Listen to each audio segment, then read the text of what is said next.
African American Legends discusses the accomplishments of blacks in areas as varied as civil rights, aviation, sports, and business, areas where blacks have previously been excluded because of racism and lack of opportunity. Our guest on African American Legends today is Hazel Dukes, who's president of the New York State Council of Branches of the NAACP. I am Dr. Roscoe C. Brown, Jr., your host, and we'll be talking with Hazel about the NAACP, its recent crisis, and its long history of fighting for civil rights for African Americans in this country. And Hazel, I know that you have been right in the middle of the various activities which some people feel will lead to the rejuvenation of the NAACP, and I know you're going to tell me it doesn't need to be rejuvenated. But anyway, could you tell us a little about the recent conflict, sort of the background of it, and how it fits in with this long tradition of the NAACP and civil rights? I'm going to tell you we did need rejuvenation in the NAACP. The conflict came with a group that had got control, power, and they didn't know how to share power. It was power to the detriment of the association. They used the power not to fight the enemies outside, but to fight within. And there were several years of internal fighting, not letting our former executive director, Dr. Hooks, before they got Ben Shavers, carry out a lot of the mandates that he had. They wanted to stifle him, and they wanted to be in control. One of the things that really, as the people would say, broke the camel's back was the Image Award.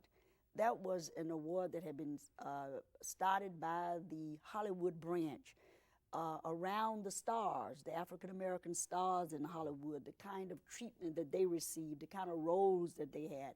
And from that, they had made a negotiation kind of contract with major stations there to show what you're doing here. Legends, our stars, our heroes, to honor them at some point. We have the Oscar, and we had the Emmys and everything. So the NAACP had an Image Award to show that we was more than Stephen Fletcher, that we had Sidney Poitier, we had Nancy Wilson, Bill Cosby, Sammy Davis Jr., and they just went on and on showing, and then giving the NAACP a prominent role. So people just could see us not caring only about employment for everyday people and middle-class people, but for those who had chosen other professions. And so the board, in their power, took the Image Award away from the local branch and brought it within a board within the national office, made up of people who didn't know anything. Some of them didn't even know how to spell Hollywood. They admit that later.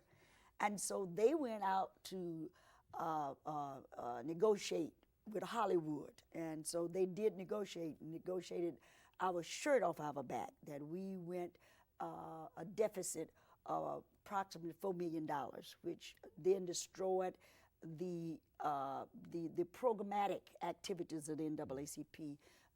We had to, in the middle of downsizing in corporate America, laying off our people, we had to join that group. To turn our attention in-house, we had to put people on retrenchment. Some of our stalwart staff who had been with us for a long time, and we just didn't have any money. Credit was bad, we couldn't get material. And so a group of us decided that we were not going to let an organization that had celebrated its 86 years, had been a prominent voice in American history, and especially at this time as we embark on the 21st century. And what happened at the recent election with a minority of people speaking for this country, saying they have a contract on America, that we could not allow a small group within our association over the 2,200 branches across this nation who was groping for ways to address this, and we needed a national presence. And so a group of us decided that we was going to take a risk at these great power brokers and see could we break them down. And of course, as history would repeat, one vote count. We won by one vote. And of course, we have a legend or a civil rights leader in her own right. The widow, Medgar Evers, who stood by his side, who worked in NAACP in days that a lot of our young people don't know anything about, when, of course, they know the story of how he was going home one night after voter registration, and of course, the bullet, even before Martin Luther King and many others, snuffed out his life and left a wife with his children. And of course, Merle is taking the lead in her own rights. And bringing the image of the NAACP to the public again. Now, you talked about several things. You talked about the image awards and some of the mismanagement that led to the financial crisis. Yes. You also mentioned that the NAACP has 2,200 branches. Absolutely. There's absolutely no African-American organization anywhere except that the has black churches. Except, as I was about to say, but with the black churches, it isn't just one denomination. Oh, you have absolutely. the Baptists and the absolutely. AMEs and the Presbyterian and the United Methodist, the AME and the CME. You're right. No, we are the largest because, and we can boast by that, because it's a membership organization. And in the farthest way, I was in Columbia, Missouri, had never heard of that. But in some of the minute places in this country, you will find people who will raise their voice and said, I'm speaking for the NAACP. And the reason for that, going back historically, is the NAACP was founded in 1909. 1909, absolutely. And W.E.B. Du Bois. Right here in New York, Mary by the way. Ovington White Absolutely. and John Dewey. And basically it was an integrated organization. Absolutely. And spoke for the rights of African Americans and other people of color long before the Civil Rights movement. Oh, absolutely. However, as we got into the Civil Rights movement, there began to be sort of a creative struggle between the new organizations like the Southern Christian Leadership Fund. Black Power came and to Black the 4th Power, Street, right. which many of us identified with Absolutely. emotionally, but there was some, I guess you call it organizational rancor.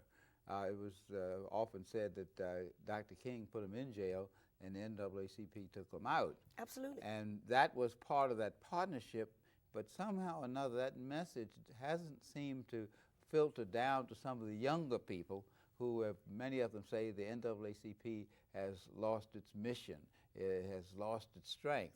And I know that's not true, particularly under your leadership here in New York City. But how do you respond to those young people who talk about that? Well, Dr. Brown, what you're doing here is trying to find a way to get our real history out. Unfortunately, as you know, as an educator, so much of our history is lost because it has not been written. It's not where our young people really get, some of them thirst for it, but it's not immediately available for them. And so a lot of our history that you know, that I know, that even my son know and your children know, it's not geared to a large segment of not only African Americans, but to other ethnic groups. They really don't know. They know what television portrays of us, and they know what media want to portray, and it's never really healthy. It's not really all true what is being presented to them, because you have to read Mrs. Park's Quiet Strength to know that she was the secretary of the NAACP branch. When they tell her story, they leave that out. Now, whether it's coincidental or whether she tells the story, but when you read other people who tell the story, they never say. And she says in that book, my interest came because my husband got involved in the Scottsboro boys case. And so that legend, people only think because she sat on that bus that did she have any idea about civil rights. That's not true. Of course, I guess the real story is that every African American has some feeling of the struggle for civil rights within them. The role that NAACP has played in other organizations like SNCC and CORE, SCLC, at one time, CORE, yes, right, and OIC. And the Rainbow Coalition. Absolutely. It has mobilized their concern and their focus. For example, in almost any town, if something happens to an African American that's unfair, the first thing they say is It's call the NAACP. Now, the NAACP basically has usually one paid staff member, and the rest of it is other African Americans who are volunteers and sit on committees and plan programs and participate in protests. Well, you wanted to know about young people. It's unfortunate that people don't understand. We have the largest youth. We have youth councils started back in 1937 by the former mother-in-law of Clarence Mitchell, Mrs. Juanita Jackson, which is a history of Baltimore, of that family. She organized youth. We have some youth councils, and you are very aware of what we do with AXO, that competition that really shows the excellence of African-American young people in sciences, in music, and in dance, not rappers, but we had winners that has gone to sing at national contests and all these kind of things. But the real story will not get out until we can find a way from national TV that will take a whole segment of these young people from their regions to a national convention and see. And this was thought by a man who's a journalist, Vernon Jarrett, who came up from Chicago, who came up with this bright idea and came to NAACP and said, you're the only organization outside of the church that have the mechanism, if you will, the network that can draw these young people together and still have volunteers, as you know, who go every Saturday to coach these young people in math and science. People give it themselves. There's no money involved. So when you talk about volunteerism, when you talk about commitment, you can find it in all the little backwoods as well as the urban areas and in the metropolitan areas across this country.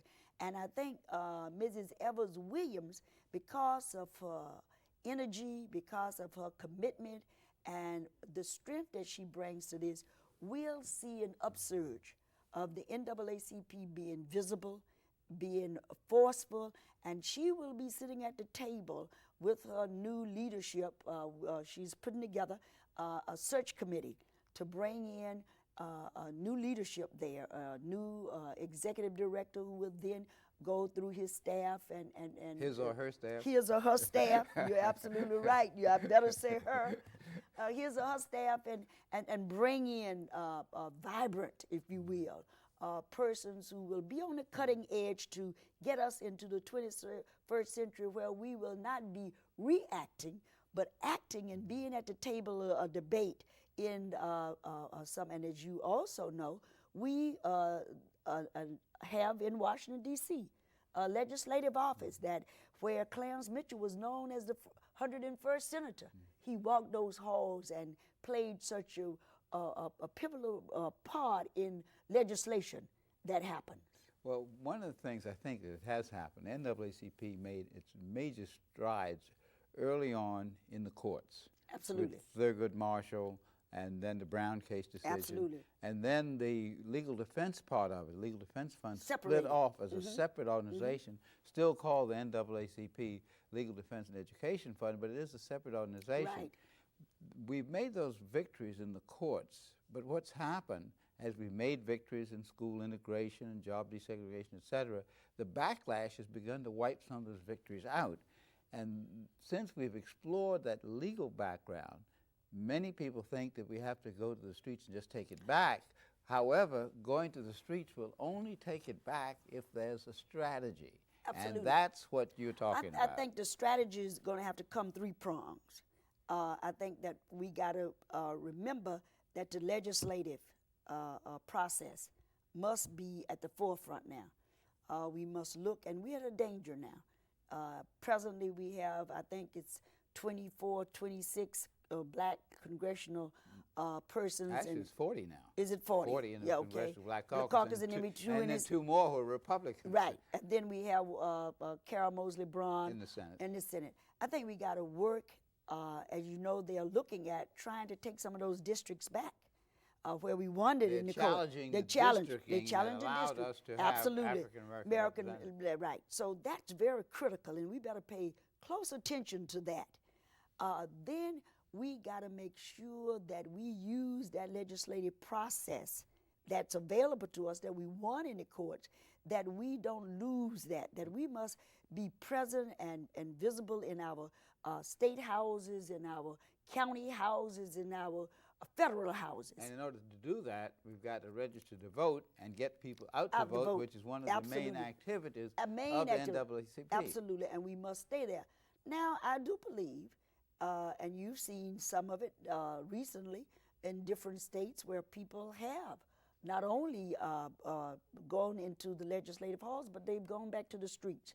So maybe what the new leadership must figure out now, what is the strategies that we use, that we divide our energies and divide our committees, if you please, into the strategy that they go out and say, let's look at, let's gather, let's get the best minds out there to come. Maybe we need to have a summit.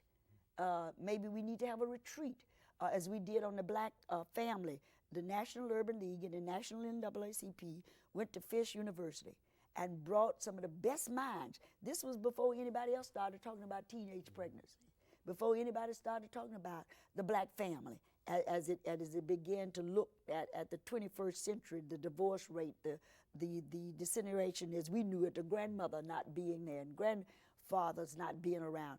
And we came up, the Urban League and the NAACP had a joint Black Family Summit at Fisk University, and that record is compiled. And I've said it to many people who's working on some Black family issues now. Let's not spend all our time reventing. Let's pull that material out and see what we need to add on to it, what strategies we need to develop for what we say was going to be happening in this nation.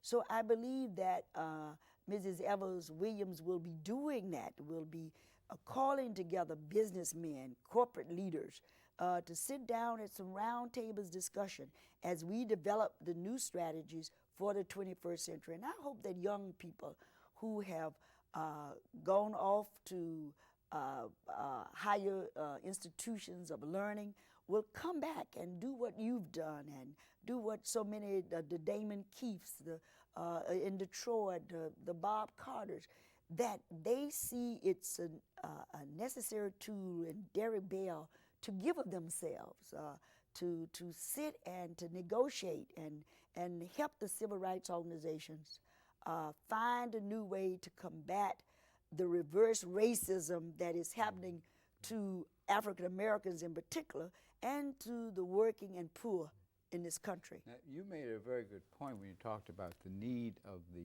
base of our community to become involved in volunteerism, which brings me around to the financial piece. Much of the criticism of NAACP has focused on the fact that much of their money has come from corporations and white-run groups. I'm fond of saying that if you took the 35 million African American people, the 20 million adults, and each one of them gave $1 on one given Sunday, you wouldn't have a financial crisis in NAACP. What are you doing to revive that spirit? I believe that certainly the corporation should contribute, but that should not be the base for an advocacy organization for African Americans. Well, I've spoken to several people who have the same idea as you have, especially Carl Rowan, for instance, who's done that. He's put his money where his mouth was. He's gone out and he's asking African Americans to give. I think we need to bring our Black publishers from newspapers, those who have some communication network, whether it's TV or radio, and bring them at a round table along with our new treasurer, who's Frank Borges, who was the treasurer of Connecticut. But I've spoken to him that we need to do that. That need to be another group that we harness their energy and say to them, what about running a coupon ad in your local paper for so many days, saying that one time Amsterdam News said if every African American gave a penny. Someone wrote it in Amsterdam News about, I believe, of 6 years ago or something, and I told this to Bill Tatum, who was going to look it up for me. And I think that's what we're going to have to do. We're going to have to say, why don't you invest in NAACP? Quit the conscience and said, What would it be like for our community if we didn't have an NAACP? Yeah. See, that's the quid pro quo. Yeah. Part of fundraising is that people really believe it's On a something. continuing basis. Continue about they're going to Absolutely. make it. And that's why what you were talking about earlier about refocusing Right. the energies of NAACP on the issues that face us. You made a Freudian slip where you said Newt Gingrich's contract on America. Yeah. It's really the contract for For America, yeah, but its own. But Some of us. Many of the pieces of that are things that affect African Americans and poor people. Absolutely. And that leads us to the whole question of coalitions. Again, the NAACP has been criticized because it's had many relationships with the Jewish community and other parts of the white community. How are you going to focus on energizing young African Americans who are alienated, at the same time reaching out for these coalitions, which are absolutely necessary when you deal with poverty and teenage pregnancy and things of that type? I think that was a misnomer that we just catered to, and I've heard it. I know it was. To the Jewish community. Ben Hooks corralled our religious institutions, the African American. He went out being a Mason. He had some input. Minister himself, but he fraternity. He was most certainly he belonged to the Omegas, and they went in and they asked, and at a point in time for like 3 years, those fraternities and those organizations brought a great sum of money to the NAACP. But after the internal fighting began, the internal fighting kept us from really going full force as Ben Hooks had brought us. As you know, Ben Hooks had created the economic development. NAACP had never been in that because that wasn't the forte where Roy Wilkin was. And so we got to capture all of that spirit and energy. I think I'm really puzzled by some of our young African American people, that they have nothing but criticisms and excuse. Just very few of them have any appreciation and is grateful enough to give back without an excuse or criticism. I get a little short patience with that. However, Hazel, you and I both know there literally are tens of thousands of African American young people, like the young people in the state university system, SUNY, Right. and CUNY, and in the recent budget crisis that they've had, they've been out in the forefront. Right. I think part of it is generation, Right. Yeah. and part of it is technology, and part of it is communication, and I guess all of it is frustration, Well, that's because the conditions for African Americans have not improved at the rate we expected them to, and for many, they have gone down. That's true. And that's where many people are saying we need coalitions that bring the underprivileged and the working class together across races. Now, this is difficult. Yes, it because, is. for example, each group has its own agenda. The Right. Latino has its own agenda, Yes. and then within the Latino community, you have the Cubans and the Puerto Ricans and Dominicans. Chicanos. One thing I would say that in the NAACP, is, to my knowledge, there's never been any exclusion of anyone. Never. Anyone who wants to work for Absolutely. the rights of the people, Right. white, black, Latino, Asian, Caribbean, African, can join the organization. Absolutely. That's a strength which Right. your organization But has we've to been build on. But we've been criticized for that, as you know. Well, how do you build on that? How do you move that criticism I think- into a positive? I think that's another kind of group that we're going to have to take some people to sit down and analyze that and say, how do you market it? How do you communicate that to people that here's an open democratic organization? You can go to a meeting and go by Robert Rules and Order. You can even nominate somebody from the floor of election, okay, Which and you get them did. elected. Absolutely, Which it's you did. happened. Yeah, and I ran candidates across the nation. There's a process. If you don't come out of the national nominating committee, you can go out and work across this country and get yourself elected to the board. But see, there's a lesson in that, in the whole business of rejuvenating the organization and what you did at the National Convention, along with many, many other people, Carl Rowan included.